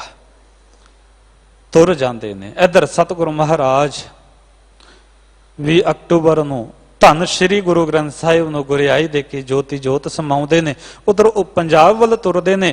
ਦਿੱਲੀ ਤੋਂ 20 ਮੀਲ ਦੀ ਦੂਰੀ ਤੇ ਪਹਿਲਾ ਪੜਾਅ ਖਰਖੋਦੇ ਦੀ ਧਰਤੀ ਤੇ ਕਰਦੇ ਨੇ। ਇੱਥੋਂ ਚਿੱਠੀਆਂ ਲਿਖੀਆਂ ਜਾਂਦੀਆਂ ਨੇ ਗੁਰੂ ਕੇ ਸਿੰਘਾਂ ਨੂੰ, ਆਓ ਇਕੱਤਰ ਹੋਈਏ, ਜ਼ਾਲਮਾਂ ਦਾ ਸਫਾਇਆ ਕਰੀਏ। ਹਲੇਮੀ ਰਾਜ ਕਾਇਮ ਕਰਨ ਵਾਸਤੇ ਚਿੱਠੀਆਂ ਲਿਖੀਆਂ ਜਾਂਦੀਆਂ ਨੇ, ਜਿਨ੍ਹਾਂ ਵਿੱਚੋਂ ਅਨੇਕਾਂ ਹੀ ਗੁਰੂ ਕੇ ਸਿੱਖ ਭਗਤੋ ਦੀ ਵੰਸ਼ ਵਿੱਚੋਂ ਭਾਈ ਫਤਿਹ ਸਿੰਘ ਜੀ ਆਉਂਦੇ ਨੇ। ਫੁਲਕਿਆਂ ਦੀ ਰਿਆਸਤ ਵਿੱਚੋਂ ਭਾਈ ਕਰਮ ਸਿੰਘ ਜੀ ਆਉਂਦੇ ਨੇ। ਭਾਈ ਮਾਲੀ ਸਿੰਘ ਤੇ ਭਾਈ ਆਲੀ ਸਿੰਘ ਜੀ ਆਉਂਦੇ ਨੇ। ਹੋਰ ਅਨੇਕਾਂ ਸਿੱਖ ਆਪਣੇ ਜਥਿਆਂ ਨੂੰ ਲੈ ਕੇ ਗੁਰੂ ਕੇ ਸਿੱਖ ਦੇ ਨਾਲ ਜੁੜਦੇ ਨੇ। ਇੱਥੋਂ ਆਰੰਭਤਾ ਹੁੰਦੀ ਹੈ ਜੰਗਾਂ ਦੀ। ਪਹਿਲੀ ਜੰਗ ਦਾ ਜ਼ਿਕਰ ਇਤਿਹਾਸ ਕਰਦਾ ਹੈ ਸਮਾਣੇ ਤੋਂ, ਫਿਰ ਠਸਕਾ, ਘੁੜਾਮ, ਸ਼ਾਹਬਾਦ, ਮਲੇਰ ਕੋਟਲਾ, ਇਹਨਾਂ ਥਾਵਾਂ ਨੂੰ ਜਿੱਤਦਿਆਂ ਹੋਇਆਂ ਸਡੋਰੇ ਦੀ ਧਰਤੀ, ਕੁੰਜਪੁਰੇ ਦੀ ਧਰਤੀ, ਕੁੰਜਪੁਰੇ ਦੀ ਉਹ ਧਰਤੀ ਜਿਹੜੀ ਕਿ ਵਜ਼ੀਰ ਖਾਂ ਦੇ ਬਜ਼ੁਰਗਾਂ ਦੀ ਹੈ, ਇਹਨਾਂ ਦੇ ਖਾਨਦਾਨ ਦੀ ਹੈ, ਉਸ ਨੂੰ ਵੀ ਲਤਾੜਦਾ ਹੈ। ਫਿਰ 12 ਮਈ 1710 ਦੇ ਵਿੱਚ, ਕਿਉਂਕਿ ਆਪ ਜੀ ਨੇ ਕੁਝ ਇਤਿਹਾਸ ਕੱਲ ਵੀ ਸਰਵਣ ਕੀਤਾ ਹੈ ਵੀ ਕਿਵੇਂ, ਕੀ ਕਾਰਨ ਸੀ ਸਡੋਰੇ ਨੂੰ ਫਤਿਹ ਕਰਨ ਦਾ, ਕੀ ਕਾਰਨ ਸੀ ਸਮਾਣੇ ਨੂੰ ਫਤਿਹ ਕਰਨ ਦਾ, ਤੇ ਇਹ ਕਾਰਨ ਜਿਹੜਾ ਸਰਹੰਦ ਨੂੰ ਫਤਿਹ ਕਰਨ ਦਾ, ਇਸ ਦਾ ਤਾਂ ਸਾਰੇ ਜਾਣਦੇ ਹੋ ਕਿ ਇੱਥੇ ਵਜ਼ੀਰ ਖਾਂ ਰਹਿੰਦਾ ਹੈ, ਸੁੱਚਾ ਨੰਦ ਰਹਿੰਦਾ ਹੈ। 12 ਮਈ 1710 ਦੇ ਵਿੱਚ ਚੱਪੜ ਚਿੜੀ ਦੇ ਮੈਦਾਨ ਦੇ ਵਿੱਚ 2 ਦਿਨ ਦੀ ਭਿਆਨਕ ਜੰਗ ਹੁੰਦੀ ਹੈ, ਜਿਸ ਜੰਗ ਦੇ ਅੰਦਰ ਵਜ਼ੀਰ ਖਾਂ ਭਾਈ ਬਾਜ ਸਿੰਘ ਤੇ ਹਮਲਾ ਕਰਦਾ ਹੈ। ਬਾਜ ਸਿੰਘ ਦੀ ਬਾਹ ਨੂੰ ਤੀਰ ਲੱਗਦਾ ਹੈ, ਉਹਨਾਂ ਦੇ ਹੱਥ ਵਿੱਚੋਂ ਸ਼ਸਤਰ ਸੁੱਟਦਾ ਹੈ। ਫਿਰ ਆਪਣਾ ਤਲਵਾਰ ਲੈ ਕੇ ਵਜ਼ੀਰ ਖਾਂ ਜਦੋਂ ਬਾਜ ਸਿੰਘ ਵੱਲ ਵੱਧਦਾ ਹੈ ਤੇ ਭਾਈ ਫਤਿਹ ਸਿੰਘ ਜੀ ਰਾਹ ਰੋਕਦੇ ਨੇ ਤੇ ਯਾਦ ਕਰਾਉਂਦੇ ਨੇ ਬਾਬਾ ਫਤਿਹ ਸਿੰਘ ਦੀ। ਆਖਦੇ ਨੇ ਵੀ ਉਹ ਬਾਬਾ ਫਤਿਹ ਸਿੰਘ ਸਨ, ਮੇਰਾ ਨਾਂ ਵੀ ਫਤਿਹ ਸਿੰਘ ਹੈ। ਇਹ ਗੱਲ ਵੱਖਰੀ, ਮੈਂ ਉਹਨਾਂ ਦੇ ਚਰਨਾਂ ਦੀ ਖਾਖ ਦੇ ਵਰਗਾ ਵੀ ਨਹੀਂ, ਪਰ ਸੱਚ ਜਾਣੀ ਅੱਜ ਸੰਸਾਰ ਤੋਂ ਤੈਨੂੰ ਪਾਰ ਬੁਲਾਉਣਾ। ਇੱਕੋ ਵਾਰ ਇਤਿਹਾਸ ਕਹਿੰਦਾ ਹੈ ਭਾਈ ਫਤਿਹ ਸਿੰਘ ਜੀ ਕਰਦੇ ਨੇ। ਉਸ ਹੱਥ ਤੇ, ਜਿਸ ਹੱਥ ਦੇ ਚ ਵਜ਼ੀਰ ਖਾਂ ਦੇ ਤਲਵਾਰ ਹੈ, ਤੇ ਉਸ ਦੇ ਸੱਜੇ ਮੋਢੇ ਨੂੰ ਚੀਰਦਿਆਂ ਹੋਇਆਂ 2 ਫਾੜ ਕਰ ਦਿੰਦੀ ਹੈ। ਗੁਰੂ ਦੀ ਸਿੱਖ ਦੀ ਕਿਰਪਾਨ ਵਜ਼ੀਰ ਖਾਂ ਦੇ ਤੜਪ ਤੜਪ ਕੇ ਧਰਤੀ ਤੇ ਡਿੱਗਦਾ ਹੈ ਤੇ ਸੰਸਾਰ ਤੋਂ ਚਲਾਣਾ ਕਰਦਾ ਹੈ। ਗੁਰੂ ਕੇ ਸਿੱਖ ਸਰਹੰਦ ਨੂੰ ਫਤਿਹ ਕਰਦੇ ਨੇ। ਉੱਥੋਂ ਦਾ ਸੂਬੇਦਾਰ ਭਾਈ ਬਾਜ ਸਿੰਘ ਨੂੰ ਬਣਾਇਆ ਜਾਂਦਾ ਹੈ। ਸਮਾਣੇ ਦਾ ਸੂਬੇਦਾਰ ਭਾਈ ਫਤਿਹ ਸਿੰਘ ਨੂੰ ਬਣਾਇਆ ਜਾਂਦਾ ਹੈ। ਇਸ ਢੰਗ ਦੇ ਨਾਲ ਸੂਬੇਦਾਰੀ ਤੇ ਉਸ ਤੋਂ ਬਾਅਦ ਮੁਖਲਿਸ ਖਾਂ, ਮੁਖਲਿਸਗੜ੍ਹ ਦੇ ਕਿਲੇ ਨੂੰ ਜਦੋਂ ਫਤਿਹ ਕੀਤਾ ਜਾਂਦਾ ਹੈ ਤੇ ਉੱਥੋਂ ਉਸ ਕਿਲੇ ਦਾ ਨਾਂ ਜਿਹੜਾ ਮੁਖਲਿਸ ਖਾਂ ਦੇ ਨਾਂ ਤੇ ਸਾਈ, ਉਸ ਨੂੰ ਫਤਿਹ ਕਰਕੇ ਉਸ ਦਾ ਨਾਂ ਲੋਹਗੜ੍ਹ ਰੱਖਿਆ ਜਾਂਦਾ ਹੈ। ਸੋਹਣੇ ਢੰਗ ਦੇ ਨਾਲ ਉਸ ਨੂੰ ਤਰਾਸਿਆ ਜਾਂਦਾ ਹੈ ਤੇ ਗੁਰੂ ਕੇ ਸਿੱਖਾਂ ਦੀ ਉਹ ਰਾਜਧਾਨੀ ਬਣਦਾ। ਬਾਬਾ ਬੰਦਾ ਸਿੰਘ ਬਹਾਦਰ ਦਾ ਉਹ ਟਿਕਾਣਾ, ਜਿੱਥੋਂ ਉਹ ਪਹਿਲਾ ਆਰੰਭਤਾ ਕਰਦੇ ਨੇ ਸਿੱਖ ਰਾਜ ਦੀ। ਤੇ ਵੇਖੋ, ਇਹ ਪਹਿਲਾ ਬਾਦਸ਼ਾਹ ਹੈ ਜਿਸ ਨੇ ਨਾ ਸਿਰ ਤੇ ਕਲਗੀ ਲਾਈ, ਨਾ ਤਖਤ ਤੇ ਬੈਠਿਆ, ਨਾ ਆਪਣੇ ਨਾਂ ਦੀ ਕੋਈ ਮੋਹਰ ਬਣਾਈ, ਨਾ ਆਪਣੇ ਨਾਂ ਦਾ ਕੋਈ ਸਿੱਕਾ ਜਾਰੀ ਕੀਤਾ। ਇਹ ਪਹਿਲਾ ਬਾਦਸ਼ਾਹ ਨੇ। ਤੇ ਜਿੰਨੇ ਵੀ ਬਾਦਸ਼ਾਹ ਹੋਏ ਨੇ ਉਹ ਆਪਣੇ ਨਾਂ ਦੀਆਂ ਮੋਹਰਾਂ, ਆਪਣੇ ਨਾਂ ਦੇ ਸਿੱਕੇ ਤੇ ਤਖਤ ਤਾਜ, ਪਰ ਇਹ ਗੁਰੂ ਕੇ ਸਿੱਖ ਨੇ ਜੇ ਮੋਹਰ ਬਣਾਈ ਤੇ ਗੁਰੂ ਨੇ ਨਾਂ ਦੀ, ਸਿੱਕੇ ਚਲਾਏ ਤੇ ਗੁਰੂ ਦੇ ਨਾਂ ਦੇ, ਹਮੇਸ਼ਾ ਗੁਰੂ ਨੂੰ ਚੇਤਾ ਰੱਖਿਆ, ਗੁਰੂ ਨੂੰ ਸਾਹਮਣੇ ਰੱਖਿਆ, ਜਿਸ ਕਾਰਜ ਨੂੰ ਵੀ ਕੀਤਾ ਹੈ। ਗੱਲ ਕੀ, ਜਦੋਂ ਸਰਹੰਦ ਨੂੰ ਫਤਿਹ ਕੀਤਾ, ਕੁਝ ਹੋਰ ਇਲਾਕਿਆਂ ਨੂੰ ਦਿੱਲੀ ਤੋਂ ਲੈ ਕੇ ਇਤਿਹਾਸ ਕਹਿੰਦਾ ਹੈ ਸਤਲੁਜ ਤੱਕ ਗੁਰੂ ਕੇ ਸਿੱਖਾਂ ਦੇ ਨਿਸ਼ਾਨ ਝੁੱਲਦੇ ਸਨ, ਨਗਾਰੇ ਗੱਜਦੇ ਸਨ। ਬਹਾਦਰ ਸ਼ਾਹ ਨੂੰ ਇਹ ਖਬਰਾਂ ਪਹੁੰਚੀਆਂ ਵੀ ਇੱਧਰ ਸਿੱਖਾਂ ਦਾ ਬੋਲਬਾਲਾ ਹੋਇਆ ਹੈ, ਸਰਹੰਦ ਤੱਕ ਫਤਿਹ ਹੋ ਚੁੱਕੀ ਹੈ। ਲਾਹੌਰ ਨੂੰ ਛੱਡ ਕੇ ਲਾਹੌਰ ਤੇ ਉਰਲੇ ਪਾਸੇ ਸਾਰਾ ਇਲਾਕੇ ਤੇ ਵੀ ਇਹ ਕਾਬਜ ਹੋ ਚੁੱਕੇ ਸਨ ਤੇ 80,000 ਦੀ ਫੌਜ ਲੈ ਕੇ ਬਹਾਦਰ ਸ਼ਾਹ ਫਿਰ ਪੰਜਾਬ ਵੱਲ ਨੂੰ ਆਉਂਦਾ ਹੈ। ਤੇ ਇੰਨੀ ਵੱਡੀ ਫੌਜ ਦੀ ਗਿਣਤੀ ਦਾ ਜਦੋਂ ਪਤਾ ਲੱਗਦਾ ਹੈ, ਗੁਰੂ ਕਾ ਸਿੱਖ ਸੋਚਦਾ ਹੈ ਵੀ ਸਾਡੇ ਕੋਲ ਸਿੱਖਾਂ ਦੀ ਗਿਣਤੀ ਘੱਟ ਹੈ, ਜੇ ਉਸ ਦਾ ਬਹੁਤਾ ਟਾਕਰਾ ਕਰਦੇ ਹਾਂ ਫਿਰ ਬਹੁਤੇ ਸਿੱਖਾਂ ਦਾ ਨੁਕਸਾਨ ਹੀ ਹੋਵੇਗਾ।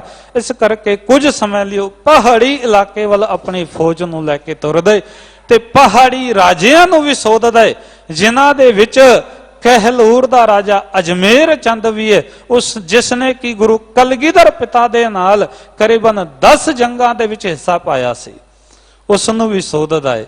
ਹੋਰ ਅਨੇਕਾਂ ਰਾਜਿਆਂ ਨੂੰ ਸੋਧਦਾ ਹੈ, ਇੱਥੋਂ ਤੱਕ ਕਿ ਚੰਬੇ ਦੇ ਰਾਜੇ ਨੇ ਫਿਰ ਉਹਨਾਂ ਦੇ ਵਿਚਾਰ, ਉਹਨਾਂ ਦੀ ਸੋਚ ਤੇ ਗੁਰਸਿੱਖੀ ਨੂੰ ਵੇਖ ਕੇ ਆਪਣੀ ਧੀ ਦਾ ਡੋਲਾ ਦੇਣਾ ਵੀ ਪ੍ਰਵਾਨ ਕਰ ਲਿਆ ਸੀ।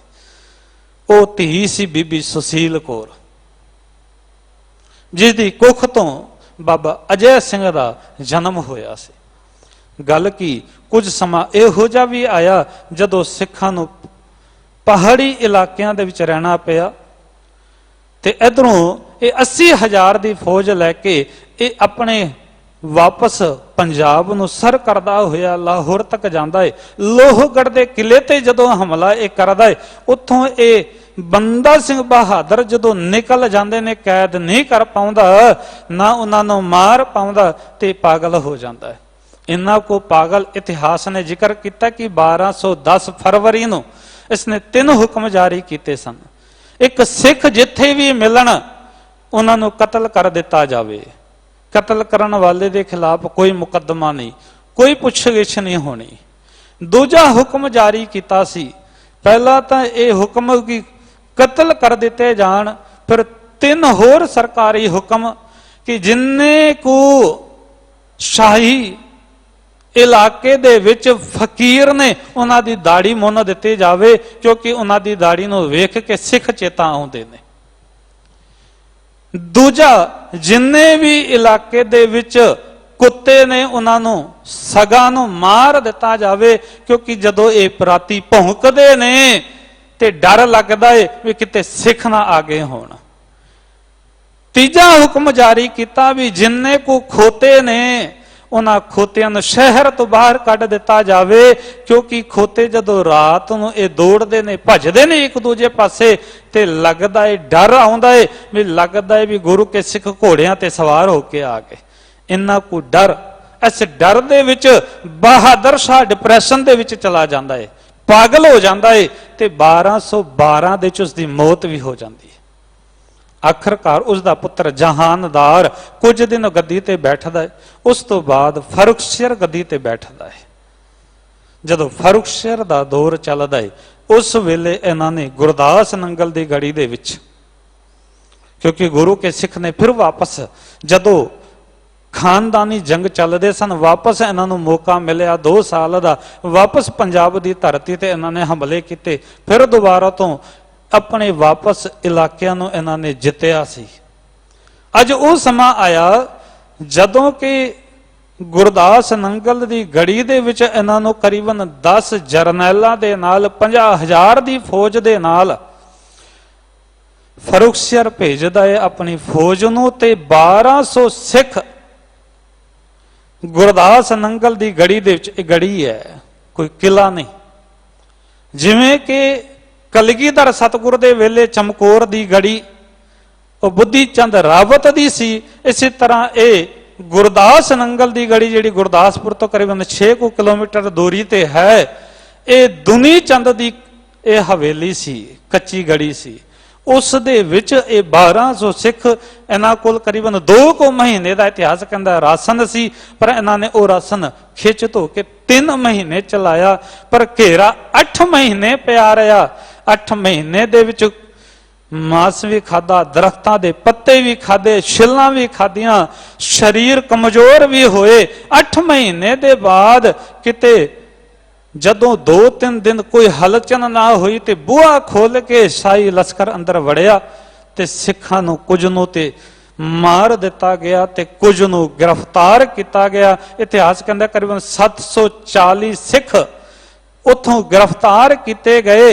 इथों तक इन्ना को डर सी इन्हां दे विच कि जदों सिख बाहर आके किते हमला करते सन जां कोई बिल्ली जां कुत्ता कोई घड़ी विचों बाहर जाए उसनूं भी मार देंदे सन। ये डर करके भी इत्थे ये जादूगर है, ये रिद्धियां सिद्धियां दा मालक है, किते कोई कुत्ता बिल्ली बन के निकल ना जाए। इत्थों तक बिल्लियां तक नूं इन्हां ने मारिया सी, इन्हां को डर भी सी। आखिर इत्थों जदों गिरफ्तारी हुई, गिरफ्तार करके लाहौर ले जांदा गया। लाहौर दा सूबा सी अब्दुस समस खां, जकरिया खां दा प्यो। वो दिल्ली की धरती ते खबर भेजते ने ते दिल्ली की धरती ते जदों फरुखशहर नूं पता लगदा है, इतिहास कहंदा है उस दिन 2 बार नवाज अदा करदा है, जश्न मनाउंदा है ते 4 बोरे हाथियां दे उत्ते मोहरां दे भर के दिल्ली की धरती ते घुमदा है। ते जिवें विआह शादियां ते पैसे खिलारदे आ ना, इसी तरह ये दिल्ली की धरती ते 4 बोरियां मोहरां सुटदा है खुशी दे विच, जश्न मनाउंदियां। ये कहंदा भी लाहौर नहीं रखना, दिल्ली लैके आओ। तो जदों दिल्ली नूं जकरिया खां ते कमरुद्दीन लैके चलदे ने ते एक विचार आउंदी है मन विच भी 740 सिखां नूं लैके जावांगे। वो कहेगा भी 740 सिख 8 महीने शाही फौज नूं हथ नहीं लाउण दिता, बेइज्जती होवेगी। वादा करिए, वादा करन लई एक हुक्म जारी करते हैं अपने वालों भी जिथे भी कोई सिख है उसनों मारिया जाए, उन्हां दे सिर कलम किते जाण, साडे कोल लियाए जाण, भेटा दित्तियां जाणगियां। इतिहास कहता है उस वेले 700 गड्ढा भरिया गया है, 740 सिंह जिउंदे ने, 3000 सीस नेजियां ते टंगे गए ने ते सब तो अगे एक मरी हुई बिल्ली नूं नेजे ते टंगिया गया।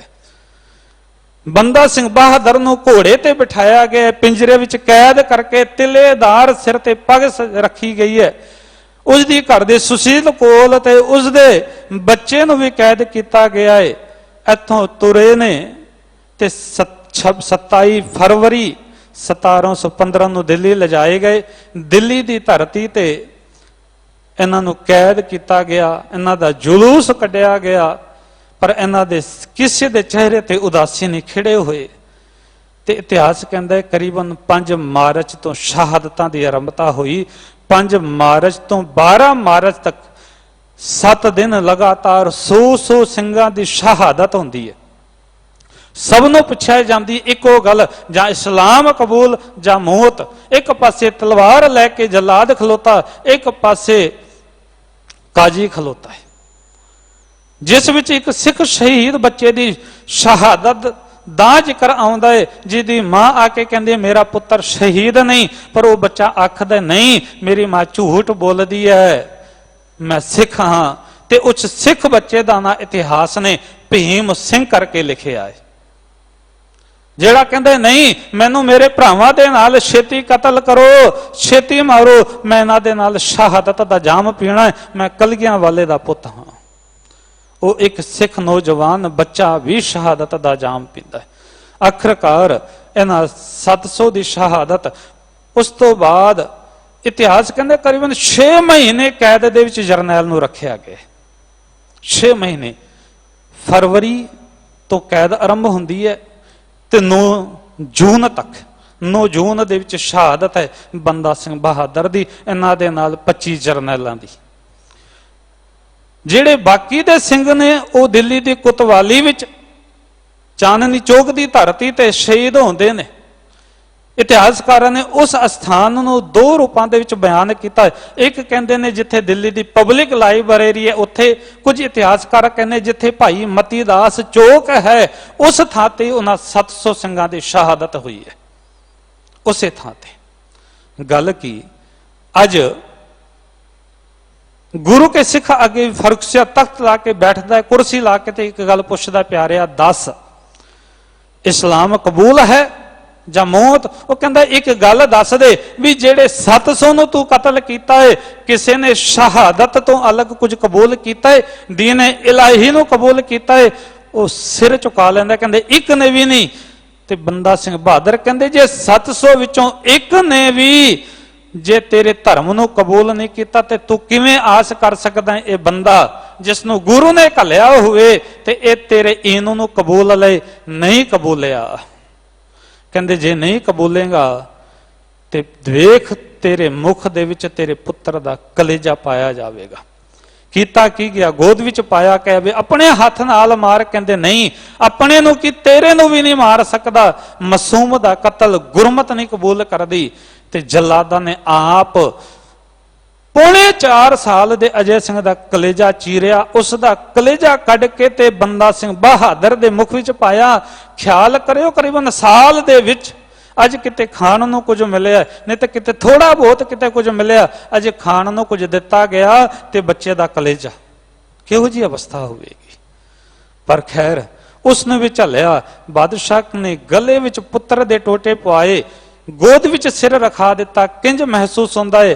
ਕਹਿੰਦੇ ਸ਼ੁਕਰ ਹੈ ਕਲਗੀਆਂ ਵਾਲੇ ਦਾ ਜਿਸ ਨੇ 4 ਪੁੱਤਰ ਖਾਲਸੇ ਦੀ ਗੋਦ ਵਿੱਚ ਪਾਏ ਸਨ। ਅੱਜ ਮੈਂ ਆਪਣਾ ਪੁੱਤਰ ਆਪਣੀ ਗੋਦ ਵਿੱਚ ਪਾ ਕੇ ਗੁਰੂ ਦੀ ਗੋਦ ਵਿੱਚ ਜਾ ਰਿਹਾ ਹਾਂ। ਸ਼ੁਕਰ ਹੈ ਮੇਰੇ ਮਾਲਕ ਦਾ, ਸ਼ੁਕਰ ਹੈ। ਜਦੋਂ ਪੁੱਤਰ ਦੀ ਮੌਤ ਅੱਛੇ ਅੱਛਿਆਂ ਨੂੰ ਡੁਲਾ ਦਿੰਦੀ ਹੈ, ਕਿਤੇ ਦਸ਼ਰਥ ਵਰਗੇ ਜਾਨ ਤੋਂ ਹੱਥ ਧੋ ਲੈਂਦੇ ਨੇ, ਕਿਤੇ ਅਰਜੁਨ ਵਰਗੇ ਆਪਣੇ ਸ਼ਸਤਰ ਸੁੱਟ ਦਿੰਦੇ ਨੇ, ਹੋਰ ਅਨੇਕਾਂ ਨੇ ਜਿਹੜੇ ਪੁੱਤਰਾਂ ਦੀ ਸ਼ਹਾਦਤਾਂ ਤੋਂ ਡੋਲੇ ਨੇ। ਪਰ ਇਹ ਬੰਦਾ ਸਿੰਘ ਬਹਾਦਰ ਪੁੱਤਰ ਦੀ ਸ਼ਹਾਦਤ ਤੋਂ ਵੀ ਨਹੀਂ ਡੋਲਦਾ। ਸ਼ੁਕਰ ਕਰਦਾ ਹੈ ਮਾਲਕ ਦਾ। ਉਸ ਤੋਂ ਬਾਅਦ ਇਹਨਾਂ ਨੂੰ ਵੀ ਤਸੀਹੇ ਦਿੱਤੇ ਜਾਂਦੇ, ਇੱਕ ਸੱਜੀ ਅੱਖ, ਖੱਬੀ ਅੱਖ, ਸੱਜਾ ਹੱਥ, ਖੱਬਾ ਹੱਥ ਵੀ ਵੱਢਿਆ ਜਾਂਦਾ ਹੈ, ਸੱਜੀ ਤੇ ਖੱਬੀ ਲੱਤ ਵੀ ਵੱਢੀ ਜਾਂਦੀ ਹੈ। ਇੱਥੋਂ ਤੱਕ ਡਾਕਟਰ ਹਰਜਿੰਦਰ ਸਿੰਘ ਦਲਗੀਰ ਕਹਿੰਦੇ ਨੇ ਆਖਰਕਾਰ ਇਹਨਾਂ ਦਾ ਗਰਮ ਜੰਬੂਰਾਂ ਦੇ ਨਾਲ ਮਾਸ ਵੀ ਨੋਚਿਆ ਜਾਂਦਾ ਹੈ। ਉਸ ਤੋਂ ਬਾਅਦ ਇਹਨਾਂ ਦੇ ਸਿਰ ਦੇ ਵਿੱਚ ਹਥੌੜਾ ਮਾਰ ਕੇ ਸਿਰ ਫੇਸ ਦਿੱਤਾ ਜਾਂਦਾ ਹੈ। ਇਸ ਢੰਗ ਦੇ ਨਾਲ ਇਸ ਮਹਾਨ ਯੋਧੇ ਦੀ ਸ਼ਹਾਦਤ ਹੋਈ। ਤੇ ਇਹ ਸ਼ਹਾਦਤ ਹੋਈ ਕੁਤਬ ਮੀਨਾਰ ਦੇ ਕੋਲ ਬਖਤਿਆਰ ਕਾਕੀ ਦੀ ਮਜ਼ਾਰ, ਉੱਥੇ ਹੀ 25 ਸਿੰਘਾਂ ਦੀ ਸ਼ਹਾਦਤ, ਜਿਹੜੇ 25 ਜਰਨੈਲ ਨੇ, ਉੱਥੇ ਹੀ ਬੰਦਾ ਸਿੰਘ ਬਹਾਦਰ ਦੀ ਸ਼ਹਾਦਤ ਹੁੰਦੀ ਹੈ। ਸਤਿਗੁਰੂ ਕਹਿੰਦੇ ਪਰ ਜਿਨ੍ਹਾਂ ਦੇ ਅੰਦਰ ਨਾਮ ਟਿਕ ਜਾਏ ਨਾ, ਉਹਨਾਂ ਨੂੰ ਫਿਰ ਕੋਈ ਤਾਕਤ ਡੁਲਾ ਨਹੀਂ ਸਕਦੀ। ਉਹ ਕੇਵਲ ਹਰ ਅਵਸਥਾ ਦੇ ਵਿੱਚ ਤੇਰਾ ਕੀਆ ਮਿੱਠਾ ਲਾਗੇ ਗਾਉਂਦੇ ਨੇ, ਉਹ ਮਾਲਕ ਦੇ ਨਾਮ ਦੇ ਵਿੱਚ ਗਾਉਂਦੇ ਨੇ। ਤੇ ਇਹੀ ਗੱਲ ਅੱਜ ਸਤਿਗੁਰੂ ਕਹਿ ਰਹੇ ਨੇ, ਮਨ ਮਾਲਕ ਦੇ ਨਾਮ ਦੇ ਵਿੱਚ ਜਦੋਂ ਗੁਰਮਤ ਲੈ ਕੇ ਜੁੜਦਾ ਏ ਤੇ ਮਾਲਕ ਦੇ ਨਾਮ ਨਾਲ ਹੀ ਜੁੜਿਆ ਰਹਿੰਦਾ ਏ। ਅਨੇਕਾਂ ਤਰੀਕੇ ਦੇ ਡਰ ਤੇ ਸਹਿਮ ਜਿਹੜੇ ਇਸ ਨੂੰ ਡਰਾਉਂਦੇ ਨੇ, ਸਤਿਗੁਰੂ ਕਹਿੰਦੇ ਹੁਣ ਉਹ ਅਦਬ ਤੇ ਸਤਕਾਰ ਦੇ ਵਿੱਚ ਆ ਜਾਂਦੇ ਨੇ। ਤੇ ਹਰ ਰੰਗ ਰਾਤਾ ਸਦ ਬੈਰਾਗੀ, ਜਿਹੜਾ ਮਨ ਨਾਮ ਦੇ ਚ ਰਤਿਆ ਰਹਿੰਦਾ ਹੈ ਨਾ, ਉਹ ਅਸਲ ਵਿੱਚ ਬੈਰਾਗੀ ਹੈ, ਮਾਇਆ ਵੱਲੋਂ ਉਪਰਾਮ ਹੋ ਜਾਂਦਾ ਹੈ। ਤੇ ਹਰ ਨਿਕਟ ਰੱਬ ਤਿਨਾਂ ਦੇ ਨੇੜੇ ਵਸਦਾ ਏ ਤੇ ਤਿਨਾਂ ਘਰ ਆਵੇਗੋ। ਸਤਿਗੁਰ ਕਹਿੰਦੇ ਰੱਬ ਤਿਨਾਂ ਦੇ ਘਰ ਵਿੱਚ ਆ ਟਿਕਦਾ ਏ। ਤਿੰਨ ਕੀ ਪੰਕ ਮਿਲੈ ਤਾਂ ਜੀਵਾਂ ਕਰ ਕਿਰਪਾ ਆਪ ਦਿਵਾਵੇਗੋ। ਸਤਿਗੁਰ ਕਹਿੰਦੇ ਜਿਨ੍ਹਾਂ ਦੇ ਅੰਦਰ ਨਾਮ ਟਿਕ ਗਿਆ, ਰੱਬ ਜਿਨ੍ਹਾਂ ਦੇ ਨੇੜੇ ਵਸਿਆ ਏ, ਕਿਤੇ ਤਿਨਾਂ ਦੇ ਚਰਨਾਂ ਦੀ ਖਾਕ ਮੈਨੂੰ ਮਿਲ ਜਾਏ ਤਾਂ ਮੇਰਾ ਆਤਮਿਕ ਜੀਵਨ ਚੱਲਦਾ ਹੈ। ਪਰ ਇਹ ਖਾਕ ਵੀ ਰੱਬ ਮਿਹਰ ਕਰਦਾ ਹੈ ਤਾਂ ਝੋਲੀ ਵਿੱਚ ਪੈਂਦੀ ਹੈ। ਦੁਬਿਧਾ ਲੋਭ ਲਗੇ ਹੈ ਪ੍ਰਾਣੀ, ਮਨ ਕੋਰੇ ਰੰਗ ਨਾ ਲਾਵੇਗੋ। ਜਿਨ੍ਹਾਂ ਦਾ ਮਨ ਦੁਬਿਧਾ ਵਿੱਚ, ਮੇਰ ਤੇਰ ਦੇ ਵਿੱਚ, ਲੋਭ ਦੇ ਵਿੱਚ ਲੱਗਿਆ ਹੋਇਆ ਹੈ, ਸਤਿਗੁਰ ਕਹਿੰਦੇ ਉਹਨਾਂ ਦੇ ਕੋਰੇ ਰੰਗ ਦੇ ਵਿੱਚ ਮਾਲਕ ਦੇ ਨਾਮ ਦਾ ਰੰਗ ਨਹੀਂ ਚੜਦਾ। ਫਿਰ ਉਲਟਿਓ ਜਨਮ ਹੋਵੇ ਗੁਰ ਬਚਨੀ, ਗੁਰਪੁਰਖ ਮਿਲੈ ਰੰਗ ਲਾਵੇਗੋ। ਪਰ ਜਦੋਂ ਗੁਰਪੁਰਖ ਦਾ ਮਿਲਾਪ ਹੋ ਜਾਂਦਾ ਹੈ, ਫਿਰ ਮਨ ਮਾਇਆ ਵੱਲੋਂ ਉਪਰਾਮ ਹੋ ਜਾਂਦਾ ਹੈ, ਮੇਰ ਤੇਰ ਤੋਂ ਉਪਰਾਮ ਹੋ ਜਾਂਦਾ ਹੈ। ਤੇ ਫਿਰ ਜਦੋਂ ਮਨ ਉਪਰਾਮ ਹੋਇਆ, ਮਨ ਉਲਟਿਆ, ਤੇ ਸਤਿਗੁਰ ਕਹਿੰਦੇ ਗੁਰਮਤ ਦੇ ਵਿੱਚ, ਗੁਰੂ ਦੇ ਘਰ ਦੇ ਵਿੱਚ ਨਵਾਂ ਜਨਮ, ਤੇ ਨਵੇਂ ਜਨਮ ਦੇ ਵਿੱਚ ਮਾਲਕ ਦੇ ਨਾਮ ਦਾ ਰੰਗ ਚੜਦਾ ਏ। ਇੰਦਰੀ ਦਸੇ ਦਸੇ ਫੁਨ ਧਾਵਤ ਤ੍ਰੈ ਗੁਣੀ, ਆਖਨ ਨਾ ਟਿਕਾਵੇਗੋ। ਸਤਿਗੁਰ ਕਹਿੰਦੇ ਗਿਆਨ ਇੰਦਰੀਆਂ ਤੇ ਕਰਮ ਇੰਦਰੀਆਂ ਦਸੇ ਪਾਸੇ ਭੱਜਦੀਆਂ ਨੇ। ਮਨ ਮਾਇਆ ਦੇ ਤਿੰਨਾਂ ਗੁਰਾਂ ਦੇ ਵਿੱਚ ਟਿਕਿਆ ਰਹਿੰਦਾ ਹੈ। ਸਤਿਗੁਰ ਪਰਚੈ ਵਸਗਤ ਆਵੇ, ਮੋਖ ਮੁਕਤ ਸੋ ਪਾਵੇ ਗੋ। ਪਰ ਜਿਨ੍ਹਾਂ ਤੇ ਗੁਰੂ ਟੁੱਟ ਪਏ ਨਾ, ਸਤਿਗੁਰ ਕਹਿੰਦੇ ਫਿਰ ਮਨ ਵਸ ਆ ਜਾਂਦਾ ਹੈ ਤੇ ਉਹ ਮੁਕਤੀ ਦਾ ਦਰ ਹਾਸਲ ਕਰ ਲੈਂਦੇ ਨੇ। ਓੰਕਾਰ ਏਕੋ ਰਵ ਰਹਿਆ, ਸਭ ਏਕਸ ਮਾਹੇ ਸਮਾਵੇ ਗੋ। ਸਤਿਗੁਰ ਕਹਿੰਦੇ ਉਹ ਜਾਣ ਲੈਂਦੇ ਨੇ ਰੱਬ ਇੱਕੋ ਇੱਕ ਸਭਨੇ ਥਾਵਾਂ ਤੇ ਰਵਿਆ ਹੋਇਆ ਹੈ ਤੇ ਹਰ ਇੱਕ ਫਿਰ ਰੱਬ ਵਿੱਚ ਹੀ ਸਮਾ ਜਾਣਗੇ। ਏਕੋ ਰੂਪ ਏਕੋ ਬਹੁ ਰੰਗੀ, ਰੱਬ ਇੱਕ ਰੂਪ ਹੈ, ਆਪ ਹੀ ਬਹੁ ਰੰਗਾਂ ਦੇ ਵਿੱਚ ਸਭ ਏਕਤ ਬਚਨ ਚਲਾਵੇ ਗੋ ਤੇ ਸਭ ਤੇ ਉਸ ਇੱਕ ਦਾ ਹੁਕਮ ਹੀ ਚੱਲਦਾ ਹੈ। ਗੁਰਮੁਖ ਏਕੋ ਏਕ ਪਛਾਤਾ, ਗੁਰੂ ਦੇ ਸਨਮੁਖ ਰਹਿਣ ਵਾਲਾ ਇੱਕ ਨੂੰ ਪਛਾਣ ਲੈਂਦਾ ਹੈ ਤੇ ਗੁਰਮੁਖ ਹੋਏ ਲਖਾਵੇ ਗੋ, ਗੁਰੂ ਦੇ ਸਨਮੁਖ ਹੋ ਕੇ ਨਿਰੰਕਾਰ ਨੂੰ ਲਖ ਲੈਂਦਾ ਹੈ।